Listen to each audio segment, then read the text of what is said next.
যে ধরনের অর্থনৈতিক অপরাধ হয়েছে তার কিয়দংশ আমরা বের করতে পেরেছি এখন পর্যন্ত।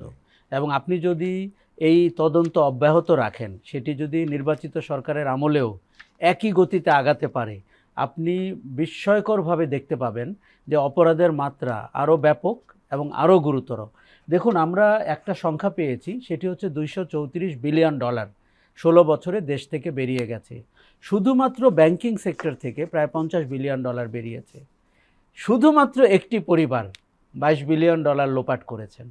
এই যে সংখ্যাগুলো আমরা যদি দেখি, এখন আমরা দেখেন যুক্তরাজ্যের মিডিয়া তারা স্বাধীন এবং তারা গুণগত মানে বিশ্বের অন্যতম ভালো মিডিয়া। তারা গত 7 মাসে টিউলিপের ব্যাপারে, টিউলিপের আন্টির ব্যাপারে অথবা তাদের পরিবারের ব্যাপারে যত তদন্ত করেছে সেটি কিন্তু লোমহর্ষক। বিশেষ করে যুক্তরাজ্যে বসে যদি আপনি এগুলো পড়েন, আপনার মনে হবে আপনি কোথায় আছেন। কারণ এইভাবে যে একটি দেশকে করায়ত্ত করা যায় এবং সেই দেশের সম্পদ লুট করা যায় এবং এতটা জবাবদিহিহীন শাসন তৈরি করা যায়, এটি যুক্তরাজ্যের মিডিয়া ধারাবাহিকভাবে করছে। কয়েকজন সাংবাদিকের সাথে আমার নিজেরও যোগাযোগ হয়েছে। আমাদের হয়তো একটু গা সহা হয়ে গেছিল, আমরা ভেবেই নিয়েছিলাম শাসন এরকমই হয় এবং ক্ষমতাবানরা এরকমই দুর্নীতিবাজ হয়।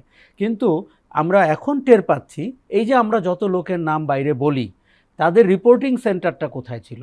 তারা হয়তো ক্যাশিয়ার, তারা হয়তো অ্যাকাউন্ট্যান্ট, তারা হয়তো ফ্রন্টম্যান, কিন্তু তারা রিপোর্ট করতো কার কাছে? ওই 2 জন ভগ্নীর কাছে তারা রিপোর্ট করতেন। তারা ইকুয়ালি অথবা উপরে নিচে করে ভাগ করে নিতেন। আপনি রূপপুর বিদ্যুৎ কেন্দ্রের দিকে তাকান, আপনি মেট্রো রেলের দিকে তাকান, পদ্মা সেতুর দিকে তাকান, যতগুলো ইনফ্রাস্ট্রাকচার আপনি ভাবতে পারবেন সবগুলোতে দুর্নীতিতে ছাওয়া। আপনি বিদ্যুৎ সেক্টরের দিকে তাকান, সেটি তো ভয়াবহ, সেটি ভয়াবহ।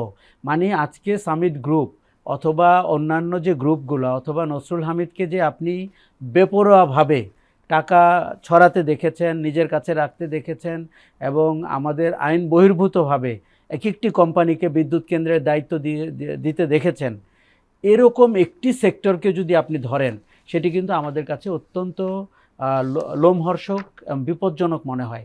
আমার শুধু একটাই অনুরোধ, এই প্রবণতাটি দেখেন, সরকারের এখন রিজার্ভ কেন বেড়েছে, কেন অর্থনীতিতে গতি সঞ্চার করেছে? কারণ আমরা একটা গভর্নর পেয়েছি যিনি এই একটি মিশনে নিজেকে নিয়োজিত করার চেষ্টা করছেন। উনি বিদেশে গিয়ে বলছেন আমি $22 বিলিয়ন খুঁজতে এসেছি, সরকারগুলোকে অ্যাপিল করছেন। কাজটি কিন্তু দুরূহ। মালয়েশিয়া অত পারেনি, পাকিস্তান পারেই নাই বলতে গেলে, এবং আফ্রিকার 2-1টি দেশ পেরেছে। কাজে আমরা যেন একটা সাকসেস স্টোরি তৈরি করতে পারি। আর একটা জিনিস নিশ্চিত করতে হবে যে এই প্রবণতাটা যেন আমরা চিরতরে বন্ধ করতে পারি।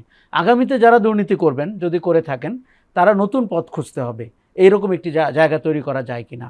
আরেকটা জিনিস, এই যে পরিবারটি আমাদের কাছে, আমি এই অভিশপ্ত শব্দটি বলতে চাচ্ছিলাম না, কিন্তু আমার মনে হয় পরিবারটি অভিশপ্ত। কারণ অতীতের দিকেও যদি আমরা তাকাই, বর্তমানের দিকেও তাকাই, কিন্তু দুর্নীতির বাজ পরিবার এবং এত ব্যাপক দুর্নীতির সঙ্গে জড়িত পরিবার, এটি কিন্তু আমাদের ভাবনারও অতীত। আমাদের মনে হয়েছিল এর মধ্যে রাজনীতির কিছু এলিমেন্ট আছে, কিন্তু আপনি যদি 15 বছরের শাসনকে বিশ্লেষণ করেন, এখানে আমি রাজনীতির এলিমেন্ট দেখতে পাই না, ষড়যন্ত্রের এলিমেন্ট দেখতে পাই, দেশের স্বার্থ বিকিয়ে দিয়ে নিজেকে ক্ষমতায় রাখার এলিমেন্ট দেখতে পাই, এবং কোথা থেকে এত অর্থ সম্পদ জোগাড় করে কোথায় যেতে চেয়েছিলেন, এই প্রশ্নের উত্তর আমার কাছে কিন্তু পরিষ্কার।